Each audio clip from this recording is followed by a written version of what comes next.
Hallo und herzlich willkommen zu einem neuen Video hier auf meinem Kanal, hier bei ComMike, zum Bau meiner neuen Gartenküche. In den ersten Videos habe ich euch bereits gezeigt, wie ich hier dieses Betonfundament gesetzt habe, wie ich den Sockel gesetzt habe und erst jüngst die ersten 4 bzw. 5 Reihen gemauert habe. In diesem Video nehme ich euch mit und zeige euch, wie ich die Bar ausbaue, wie ich das Fenster einbaue und die restliche Rückwand hochziehe. Wenn ihr wissen wollt, wie ich das mache, dann bleibt dran. Gleich geht's los.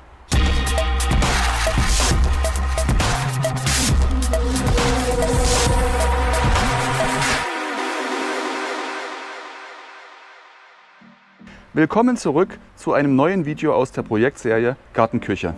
Ich habe die ersten 4 bzw. 5 Reihen bereits gemauert. Ich verwende hierzu Gasbetonsteine im speziellen Ytong, die ich im Dünnbett-Mörtelverfahren verklebe. Außer den Sockel, die erste Reihe, den habe ich satt in Mörtel gesetzt und ordentlich ausgerichtet. Die Arbeitsküche wird eine Form eines Us haben. Das bedeutet, die Arbeitsplatte wird reihum verlaufen bis hierher. Hier auf dieser Seite soll zum Pool hin später einmal eine Bar entstehen und auf der Rückseite, da wird mein Grill eingebaut, und zwar genau hier mein Napoleon Phantom P500. Um diese Küche später mit Strom, Wasser, Abwasser und so weiter versorgen zu können, habe ich frühzeitig Leerrohre eingebracht. Zum einen hier auf dieser Seite, zum anderen auch hier auf der anderen Seite, inklusive dem Wasserrohr, was später mal die Spüle mit Wasser versorgen soll. In diese Nischen hier unten werden verschiedene Einbauschränke kommen. Das heißt, ein kleiner Kühlschrank ist geplant, ein großer Unterschrank, ein Spülschrank und viele Ablageschränke. Damit das Ganze hier aber nicht zu dunkel wird, soll auf der Seite nach Süden hin ein großes Fenster eingemauert werden und die Seite nach Westen hin größtenteils offen bleiben. Hier wird ja die Bar aufgebaut.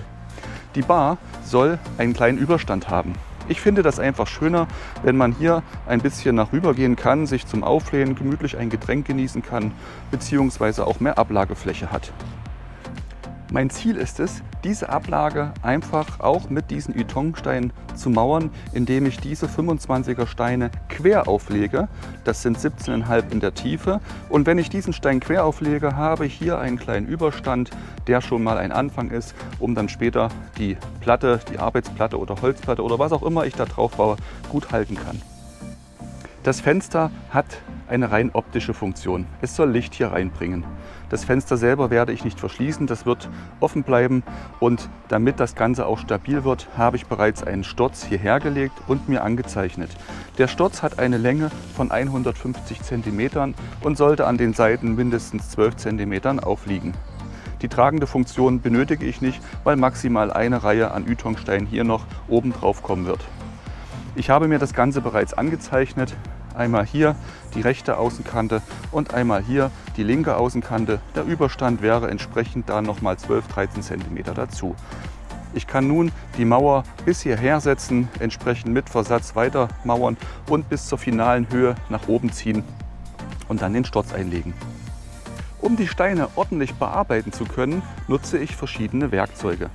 Ursprünglich habe ich die Steine mit der Handsäge, mit dieser Gasbetonsäge gesägt. Das funktioniert wunderbar, ist allerdings sehr mühselig, langatmig und am Ende auch sehr, sehr anstrengend. Ich bin umgestiegen auf eine elektrische Variante. Mit dieser Säge und diesem speziellen Sägeblatt habe ich es versucht, und am Anfang, muss ich sagen, hat das nicht sonderlich gut funktioniert, weil das Blatt regelmäßig im Stein verklemmt wurde und ist dann aus der Halterung der Säge herausgerutscht. Mittlerweile habe ich den Dreh aber raus. Die Kunst ist es, den Abrieb, den die Säge produziert, mit Sägebewegung herauszuholen, damit dieser feuchte Staub nicht verklumpt, denn dann wird das Sägeblatt festgehalten. Abschließend nutze ich meine Raspel, um den Stein, die Überstände und dergleichen noch glatt zu bekommen, beziehungsweise auf der Rückseite zum Beispiel diese Nasen abzuraspeln, wenn ich sie nicht brauche. Das Teil ist wirklich Gold wert, funktioniert einwandfrei. Beim Mauern im Dünnbettverfahren wird der Kleber nur ganz dünn auf die Steine aufgezogen und dann der Stein gesetzt. Wenn die erste Reihe absolut vage ist, braucht man anschließend gar nicht mehr so viel ausrichten, denn das Gefälle ergibt sich ja von selber. Um den Kleber sauber aufziehen zu können, habe ich mit einer speziellen Kleberkelle den Kleber aufgezogen, mit der Kelle das genommen und dann über die Steine abgezogen. Ich muss sagen, das funktioniert, ja, aber macht jede Menge Sauerei, weil die Hälfte links und rechts herausfällt. Ich bin dann doch wieder zurückgegangen zu meiner alten Zahnkelle, denn mit diesem Teil, so simpel das ist, funktioniert es meiner Meinung nach ein wenig besser. Der Kleber ist der Originalkleber aus diesem Bausystem von Ytong. Der kostet ein wenig mehr, hält aber wirklich Bombe. Notfalls funktioniert das Ganze aber auch problemlos mit ganz normalen Fliesenkleber. Wenn ihr wissen wollt, welche Bauteile ich verwendet habe, beziehungsweise wo ich die Werkzeuge her habe, werft doch mal einen Blick unter dieses Video in die Beschreibung. Da habe ich alle Sachen, die ich hier verwende, verlinkt. Wenn ihr über diese Links einkauft, würde ich mich sehr freuen, da ich dann mit einer kleinen Provision beteiligt werde, die meinem Kanal hier zugutekommt. Vielen Dank schon mal an der Stelle. Doch nun ist genug geredet. Ich nehme euch jetzt mit im Zeitraffer und zeige euch, wie das Ganze hier weiterläuft. Viel Spaß!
Wie ihr sehen könnt, habe ich nun auch die 5. Reihe aufgemauert. Hier vorne auf dieser Seite, wo das Fenster eingebaut werden soll, habe ich die entsprechende Aussparung freigelassen. Das Ganze wird jetzt entsprechend hochgemauert mit dem nötigen Versatz. Übrigens an der Stelle noch einmal der Hinweis, der Versatz, der Bereich zu der Kante entspricht mindestens 0,4 der Steinhöhe. Meine Steine haben eine Höhe von 0,25 mal 0,4. Das bedeutet, mindestens 10 cm Versatz muss ich einplanen. Auch die Bar bzw. den Bartresen habe ich bereits gesetzt. Die Steine bis hierher sind schon verklebt. Hier an dieser Stelle wird das Ganze nun etwas spannender. Den Stein und den Stein habe ich noch nicht verklebt. Ich habe mir die Steine erstmal so ausgerichtet, dass der Überstand, der sich ja hier unten ergibt, sowohl auf der Seite als auch auf der Seite identisch ist. Den Stein habe ich mir dafür eingelegt, um die Tiefe herauszufinden. Den Stein habe ich eingelegt, um diese Tiefe herauszufinden. Entsprechend ergeben sich dann die Lücken, die ich hier ausfüllen kann. Hier werde ich eins meiner Reststücken einbauen, einen mit der Nase dran, mit 7 cm, knapp 7 cm. Ich denke, einiges von Reststücken kann ich so wieder verbauen. Und auch hier vorne kommt dann ein Reststück hin von guten 20 cm.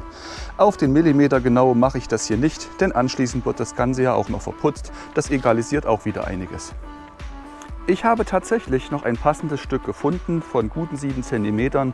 Einen knappen halben Zentimeter musste ich noch herunterraspeln. Da dieser Stein relativ trocken war, ging das wunderbar. Die nassen Steine lassen sich nämlich nur sehr schwer raspeln, weil der Staub, der sich dabei entwickelt, doch sehr stark verklumpt. Ich kann nun diesen Stein mit den Nasen ineinander einkleben, anschließend diesen Stein einkleben und dann diesen Stein und zum Schluss natürlich den letzten. Und dann ist auch die 5. Reihe fertig.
Der Rohbau steht. Ich habe die Wände so weit gezogen, wie ich mir das vorgestellt habe. Der Bartresen ist ebenfalls geklebt. Mein Ziel ist es nun, hier einen Querbalken aufzusetzen und die Spanbalken hier rüberwärts zu setzen. Sprich, das Dach, das wird die nächste Baustelle werden. Jetzt, wo der Rohbau steht, kann ich mich mit dem Schreiner, dem Zimmermann in Verbindung setzen und mal schauen, wie schnell das in den heutigen Tagen überhaupt möglich ist. Doch während ich auf das Dach warte, kann ich die Zeit sinnvoll nutzen, denn ich kann die Elektrik vorbereiten. In dem Bereich oberhalb der Arbeitsplatte sollen verschiedene Steckdosen eingelassen werden. Ich brauche Anschlüsse für das Netzwerk, Anschlüsse für Strom, Anschlüsse für alles Mögliche. Das kann ich in der Zwischenzeit machen. Auch die zentrale Steuereinheit, da bin ich mir noch nicht sicher, ob ich das Ganze hier unter Putz setze oder eben irgendwo versteckt einen Aufputzkasten installiere, wird hier eingebaut werden. Doch das zeige ich euch in einem anderen Video. Denn für heute bin ich fertig, denn mein Rohbau steht. Wenn ihr wissen wollt, wie das Ganze hier weitergeht, wie meine Gartenküche irgendwann mal aussehen wird und was ich dann mit dieser Küche vorhabe, dann abonniert meinen Kanal und ihr verpasst keins der neuen Videos. Schaut doch mal unten das Video in die Beschreibung. Dort findet ihr alle Links der Bauteile, die ich hier verwendet habe, sowie der Werkzeuge. Über einen Kommentar unterhalb des Videos freue ich mich natürlich auch, sowie über ein Like, wenn euch das Video gefallen hat. In dem Sinne, bis zum nächsten Mal. Ciao!